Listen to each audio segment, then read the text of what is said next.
안녕하세요. 명문 부경대학교 신입생 재학생 여러분. 오늘은 제 경험을 바탕으로 꼭 몰라도 되지만 알면 도움이 될 부경대 근처에서 자취방을 구하실 분들에게 제가 알고 있는 간략한 정보를 좀 전달 드리려고 합니다. 먼저 위치에 대해 한번 알아보겠습니다. 부경대 쪽에서는 크게 두 구역으로 나눌 수 있습니다.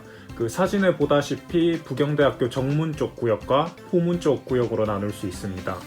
아마 학교를 다니면 뼈저리게 느끼게 되실 텐데 아침에 1, 2분 차이로 지각이냐 아니냐가 갈립니다. 1분, 2분 차이로 지각하면 정말 억울한데 교수님들은 봐주시지 않죠. 예를 들어 제가 인문사회대학관에 다녔으니까 이걸로 예를 한번 들어보겠습니다. 물론 정문에서 자취방까지의 거리도 중요하겠지만 단순히 정문에서 출발하는 것과 후문에서 출발하는 것을 비교해보면 4분의 차이가 나는 걸 볼 수 있습니다. 5분도 안 되는 거 가지고 그러냐 할 수 있겠지만 직접 느껴보시면 정말 뼈저리게 느끼게 됩니다. 그나마 학교가 평지라서 좀 다행인 부분이죠.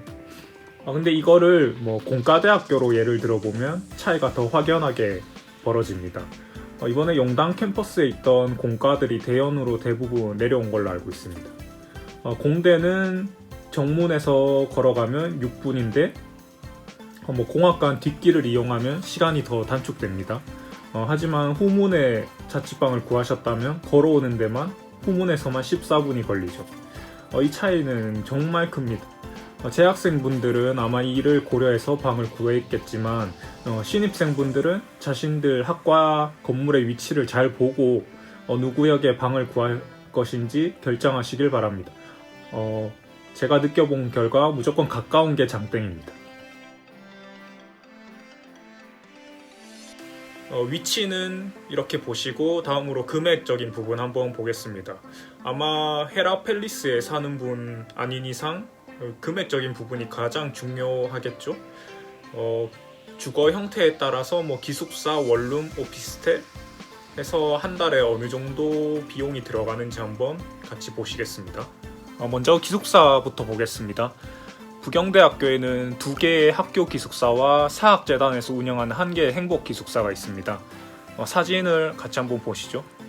세종 1관에 비해서 세종 2관이 지어진 지 얼마 되지 않아서 비교적 깔끔한 편이지만 비용이 조금 더 비싸고 하지만 편의상 면에서는 크게 차이가 없습니다. 학생들이 아마 가장 많이 선택할 것으로 보이는 세종 1관 2인실에 7일 2식으로 한번 비용을 보겠습니다. 총 123만 원이 들고 한 학기에 4달 정도 있다고 가정해서 한 달에 30만 원 정도의 비용이 들어가네요. 행복 기숙사 역시 식비를 포함하면 30만 원에서 35만 원 정도 선에서 형성되는 듯 합니다. 기숙사는 이 30만 원 비용 외에 전기세, 가스 등 공과금이 들어가지 않고 식비도 포함이기 때문에 가장 저렴한 방법이죠. 10년 전에 제가 기숙사에 살 때는 밥이 맛이 없어서 거의 먹은 기억이 없는데 최근에는 밥도 꽤 맛있어졌다고 하더라고요. 이렇게 장점이 많지만 통금 시간이 있다는 거, 그리고 2인실을 이용하면 룸메이트에 따라 생활 만족도가 크게 달라진다는 단점이 있죠. 예를 들어 룸메이트가 밤새 기계식 키보드를 두드린다거나 코를 많이 골거나 하면 정말 사람 미칩니다. 그리고 장점이자 단점으로 기숙사 룸메이트로 외국 학생들이 되는 경우가 종종 있습니다. 이거는 사람에 따라 많이 다르겠죠? 기숙사는 정리하면 이 정도 될 것 같습니다.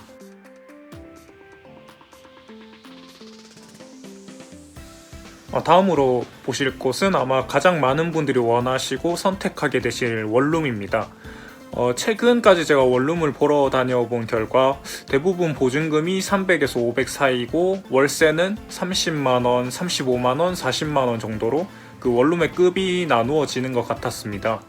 이 사진을 보시면 제 친구가 지금 거주 중인 원룸인데 보증금이 300에 월세가 30입니다. 그 침대와 옷장이 들어가면 가득 차게 되는 방이지만 이 가격대에서 제가 발품을 판 결과 이 방이 가장 괜찮았습니다. 근데 아마 사진으로 보시면 되게 좁다고 느끼실 겁니다.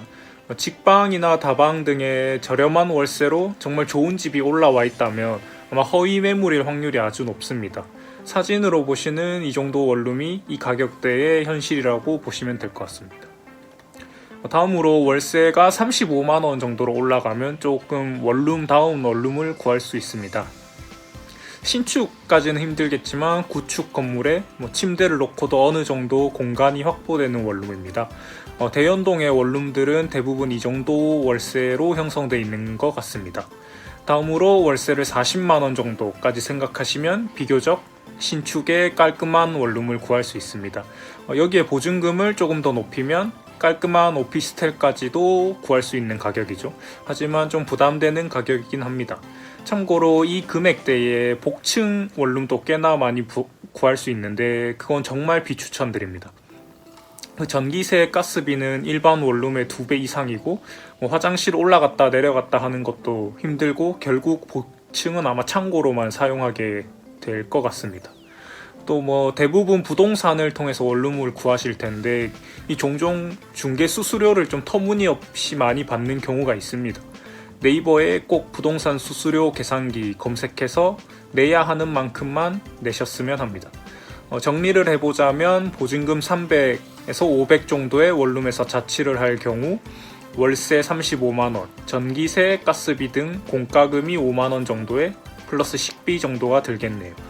제 경우에는 식비를 포함하면 월에 한 60만원 정도 들었던 것 같습니다.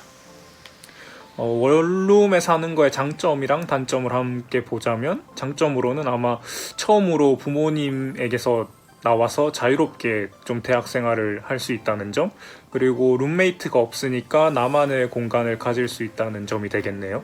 단점으로는 기숙사에 비해 훨씬 돈이 많이 든다는 점, 그리고 설거지, 세탁, 요리, 집안일을 처음 해보는 사람들은 아마 관리가 많이 힘들다는 점 등이 있겠네요.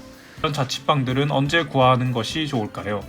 대체로 방은 입주하기 한 달 전쯤에 구하러 다니는 게 보통입니다. 하지만 3월 2일에 개강을 한다고 해서 3월 2일에 딱 입주를 하시는 분들은 없겠죠? 대부분 2월 셋째 주나 넷째 주쯤에 입주를 하시게 될 것입니다. 그렇기 때문에 아마 현재 세입자들도 대부분 이맘때 방을 빼게 될 것입니다. 올해는 1월 16일에서 1월 31일까지가 가장 많이 방들을 알아보는 시기가 될 것 같고요. 그렇기 때문에 아마 2월이 넘어서 방을 보러 다니게 되시면 이미 괜찮은 방들은 다 나간 이후일 겁니다. 늦더라도 2월 전에는 꼭 발품을 팔기 시작하는 것을 추천드립니다. 어플을 보는 것보다 실제로 부동산을 여러 군데 돌아다니면서 가장 마음에 드는 매물을 찾는 것을 가장 추천드립니다.